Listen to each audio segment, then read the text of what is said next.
Hello everyone, welcome to my channel Sumi's gallery. সামনে যেহেতু কালী পুজো আসছে, তাই জন্য আজকে ডল ক্যান্ডেল হোল্ডার বানাবো। এখানে আমি মাটির ভাঁড়, গ্লাস আর বাটির ইউজ করছি।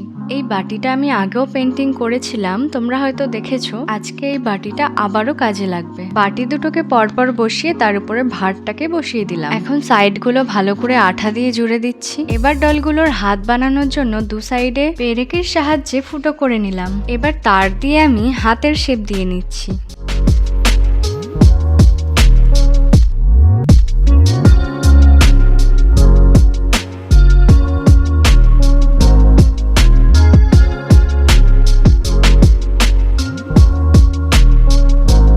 এবার ডলগুলোর ফেস বানানোর জন্য আমি এখানে ওয়ালপুট্টি ক্লের ইউজ করছি।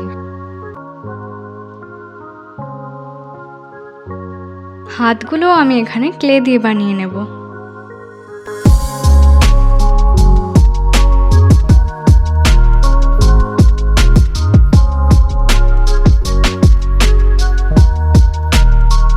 ক্লের কাজ হয়ে যাওয়ার পর দেখলাম ফিমেল ডলটা মেল ডলের থেকে অনেক বেশি বড় লাগছে, তাই নিচের দিক থেকে একটু ছোট করে ফেললাম। এরপর ক্লে দিয়ে ডলগুলোকে কিছু ডিটেলস অ্যাড করলাম।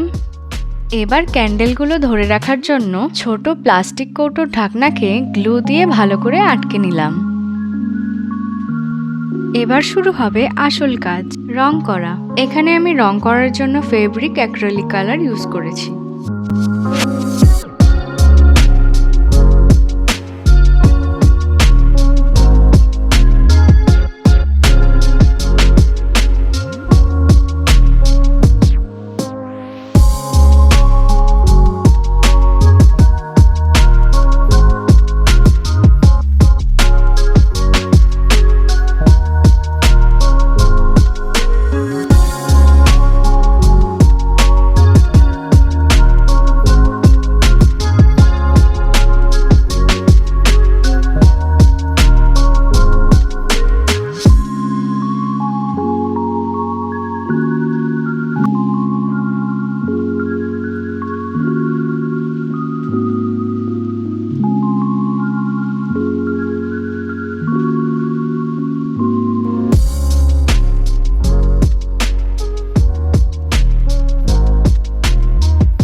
এই ভিডিওটা তোমাদের কেমন লাগলো সেটা তোমরা কমেন্ট করে জানাও।